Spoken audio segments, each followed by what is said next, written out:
You are dead to me, 'cause what you said to me cut so deep, and now you're dead to me. Dead to me, you were a friend to me, but I put you to sleep, and now you're dead to me.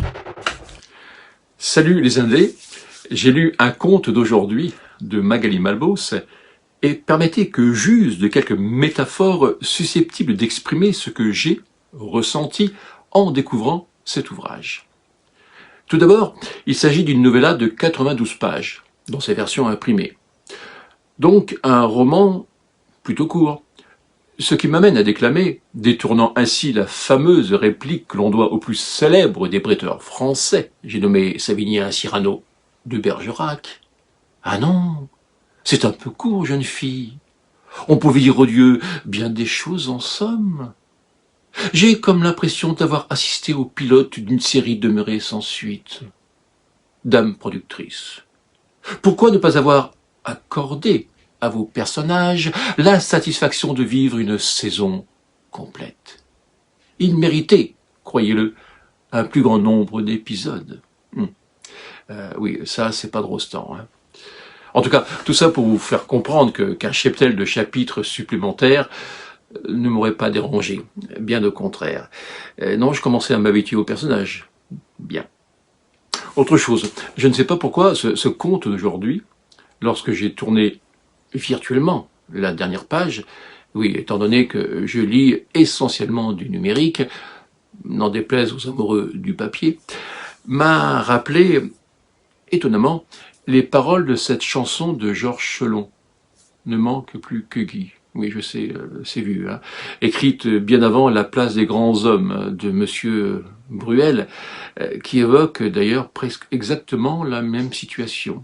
Bon, je vous cite de mémoire hein, les deux premiers couplets. Ne manque plus que Guy, pour que nous soyons tous réunis dans ce bar, comme on se l'est promis. Voilà déjà 10 ans que chacun quittait l'autre et se retrouvait seul pour aller faire sa vie. Et je vous vois mariés, Philippe, Serge, Pierre, et même toi, Bruno, toi qui disais toujours « Je vous fous mon billet, je resterai célibataire. Moi, j'aime trop les filles pour n'avoir qu'un amour. » Ouais, je vous explique. Même si le récit se déroule sans autre narrateur que l'auteur elle-même, qui nous raconte donc l'histoire de l'extérieur. Il y a dans cet ouvrage une ambiance très discussion intimiste entre amis d'un proche passé. Un peu comme dans la chanson, quoi. D'anciens jeunes gens, 10 ans après, quand vient pour eux le temps des premiers bilans, se retrouvent quelque part, on ne sait pas trop où, afin de partager avec douceur et simplicité, parfois avec tendresse même, la première décennie de leur vie d'adultes en partance. Ils se confient presque sans s'écouter tant ils replongent dans leurs histoires. Ils se remémorent leurs joies, leurs rencontres, leurs premiers émois, leurs espoirs. Cette époque éphémère, lors de laquelle on se croit à l'aube de toute une existence partagée avec l'être aimé. Cette certitude d'avoir déjà rencontré l'âme sœur alors qu'ils sortent tout juste de l'adolescence.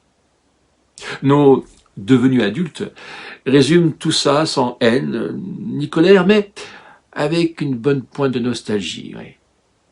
Car très vite, trop vite, débute leur nouveau chapitre, celui des illusions, des échecs, des actes manqués, des erreurs, des remords.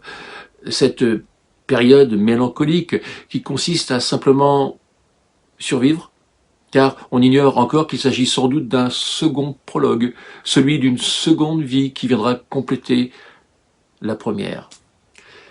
Ils se racontent tout ça au fil des pages, et nous, invités à leur table en tant que témoins muets, on les écoute parler.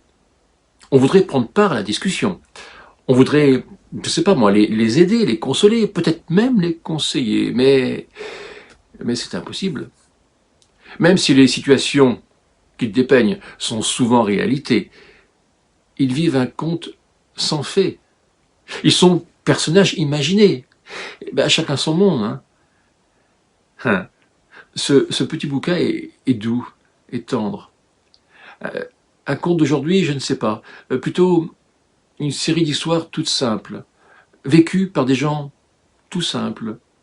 Histoire et gens d'hier, oui, sans doute, mais aussi d'aujourd'hui et de demain aussi. Ces amis qui se retrouvent le temps d'un verre n'ont rien d'autre à nous révéler que leur propre et modeste quotidien. Et c'est ça qui les rend si attachants. Car ces chroniques ordinaires sont en grande partie les nôtres. Bon, moi je dis ça, je dis rien. Par contre, Dame Malbos le dit, ou plus précisément, l'écrit fort bien. À bientôt les Indés pour de nouvelles aventures intimistes. Ciao.